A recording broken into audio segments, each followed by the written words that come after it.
So, listen to this. This guy makes himself a $10 million fortune using a Bible and a fake business loan. And the craziest part? The guy, Abraham Kennard, is a pastor himself, and his victims are 1,600 other small-town churches. This isn't just a scam. This is a whole other level of betrayal. Okay, so here's how the hustle begins. Kennard doesn't just show up asking for cash. No, he's way smoother than that. He creates this official-sounding company, calls it the Kennard Capital Holding Group. It sounds legit, right? He even has a business card. Then he walks into these small, hopeful churches, mostly in struggling black communities, and he gives them the speech of a lifetime. He's not just a businessman, you see. He's one of them. He's a pastor. He understands their mission. He tells them he has a secret key, a key to unlock millions of dollars in Wall Street investment funds and exclusive government grants. Money specifically for churches like theirs. He looks these other pastors right in the eye and promises them the world. He's talking about turning their tiny church savings into brand new community centers, homeless shelters, and food banks. He paints this beautiful picture of everything they've ever dreamed of for their community. And here's the hook, the catch. To unlock these millions, they just need to pay a small underwriting fee or a processing charge to his company. It's usually just $5,000, sometimes a little more. He tells them, "You give me $5,000 and I'll turn it into $3 million." It sounds too good to be true, but it's coming from a man of God. He's speaking their language. He's using their faith against them. Now, you're thinking nobody would fall for that, right? Wrong. This is where Kennard becomes a true master of the game. He doesn't just rely on his word. He comes prepared with a whole folder of forged documents. These things look professional. We're talking official-looking loan applications, fake letters of credit, documents with impressive letterheads and important-looking stamps.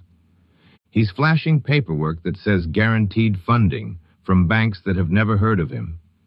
He's showing them fake investment portfolios that look like they came straight from a Wall Street firm. It's a complete illusion. It's a stage play, and he's the star. He builds this wall of trust brick by brick. He prays with them. He quotes scripture with them.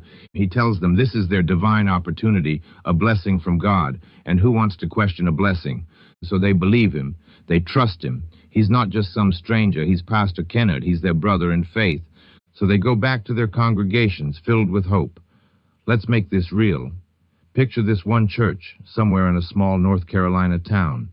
Their pastor hears Kennard's pitch, and he is all in. This is the answer to his prayers. He goes to his people, and he tells them the good news. So the church does what small churches do. They rally, they hold bake sales, they do car washes, they pass the donation plate again and again. Every single member is chipping in what little they have, scraping together every last dollar because they believe in this new youth center. They can already see the kids playing basketball, getting help with homework. They finally raised the $5,000, and it's everything they have. And they hand it over to Kennard, full of hope. Now, how does a scam this insane go from one church to over 1,600? It goes viral. But not on the internet. It goes viral through the church community grapevine. Once Kennard has a few churches on the hook, he uses them. He tells new pastors, "Hey, just call Pastor Smith down the road. He's with us. He'll tell you this is real."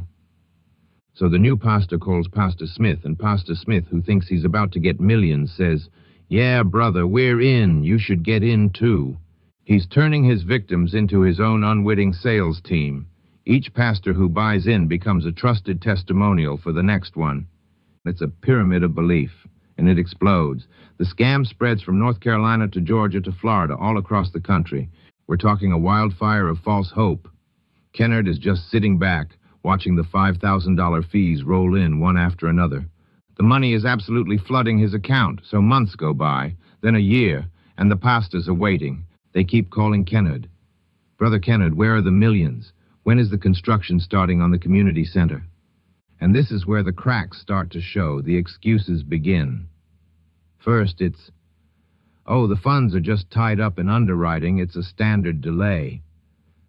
A month later, it's, "The bank requires just one more signature. We're almost there." Then it's, "There was a small issue with the federal paperwork, but my lawyers are handling it." It's always something. Always a new delay. Always a new piece of jargon meant to confuse and placate them. The hope starts to curdle. It slowly turns into suspicion, then dread. These pastors are realizing they didn't just invest their church's money. They invested their community's trust, and it's all starting to feel like a lie. Finally, someone gets brave. Someone picks up the phone, but they don't call Kennard. They call the cops. An anonymous tip lands on the desk of an FBI agent. The agent in the Charlotte field office starts pulling the thread. The FBI opens a full-blown investigation. They aren't fooled by the talk of God and grants. They just follow the money. And the money tells a very different story. They subpoena the bank records for the Kennard Capital Holding Group. And what do they find? It's not a company. It's just a personal checking account. There are no investments, no big grants from Wall Street. And there's just millions of dollars flowing in from churches all over the country. And where is it going? It's flowing right back out. But not to build youth centers. It's going to luxury car dealerships. It's paying for lavish vacations. He's buying expensive suits. He's going to five-star restaurants. He even bought a whole bunch of tickets to NFL games. He's living like a king on bake sale money. The FBI is building a mountain of evidence. Every wire transfer, every ATM withdrawal, every lie he told is now a nail in his coffin. The game is up. One morning, Kennard wakes up probably thinking about what new excuse to spin. But today is different. Today there's a knock on the door. It's not a pastor, it's the FBI. They have a warrant. They raid his home, seizing everything.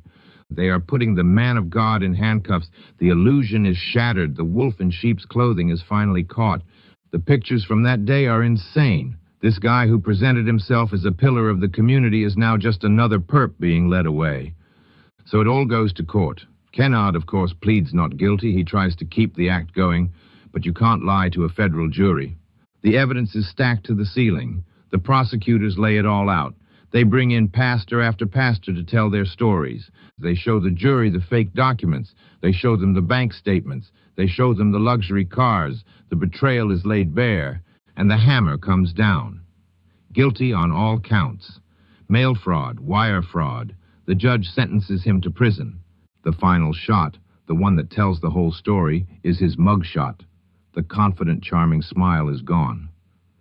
All that's left is the face of a con man who preyed on the most vulnerable kind of trust. And the aftermath? It's just heartbreaking. The $10 million is gone, vanished, spent on a lifestyle of lies. For the 1,600 churches, there is no happy ending. Their savings are wiped out. Their dreams of new buildings and community projects are just dust. Many of them had to close their doors. They were left with nothing but shame and the crushing weight of what happened. They didn't just lose money, they had their faith weaponized against them. So let's just run the numbers one last time. Over 1,600 churches, more than $10 million stolen. One fake pastor with a Bible and a dream of being rich, and a long, long prison sentence to think about it.